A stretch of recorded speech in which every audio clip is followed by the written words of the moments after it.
आज के इस वीडियो में हम रियल एस्टेट से रिलेटेड एक बहुत इंपॉर्टेंट इशू के बारे में डिस्कस करने वाले हैं। वो ये है कि अगर कोई बिल्डर एक प्रोजेक्ट कंस्ट्रक्ट कर रहे हैं where there is residential apartment, तो उसके ऊपर जो एप्लीकेबल जीएसटी रेट होता है दैट इज 1% और 5%। This is the applicable effective GST rate. अगर वो एक अफोर्डेबल रेसिडेंशियल अपार्टमेंट है तो वहां applicable effective GST rate is 1%। And अगर वो other than affordable residential apartment है तो in that case the applicable effective GST rate will be 5%। ये जो जीएसटी रेट एप्लीकेबल है, this comes with a condition कि इसमें कोई भी इनपुट टैक्स क्रेडिट अलाउड नहीं होगा बिल्डर को। इस प्रोजेक्ट को कंस्ट्रक्ट करने के लिए जो भी प्रोक्योरमेंट्स है उस पे किया हुआ जीएसटी का इनपुट टैक्स क्रेडिट नहीं मिलेगा एंड इस टैक्स लायबिलिटी को पेमेंट करना पड़ेगा from there electronic cash ledger. इतना तक तो ठीक था, बट इसमें एक और एडिशनल कंडीशन है जिसके बारे में बहुत लोगों को नहीं पता है। वो ये है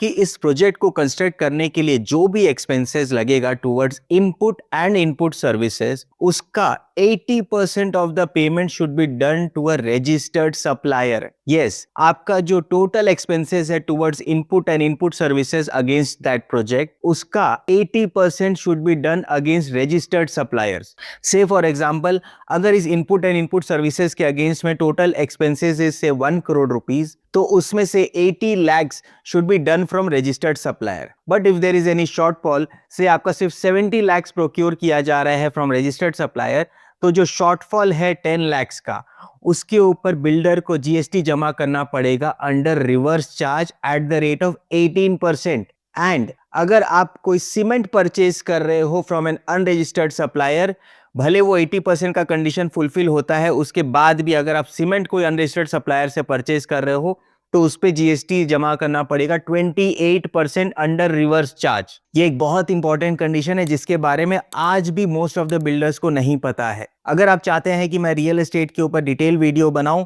तो कमेंट करके जरूर बताइएगा and don't forget to subscribe to my channel. Thank you so much.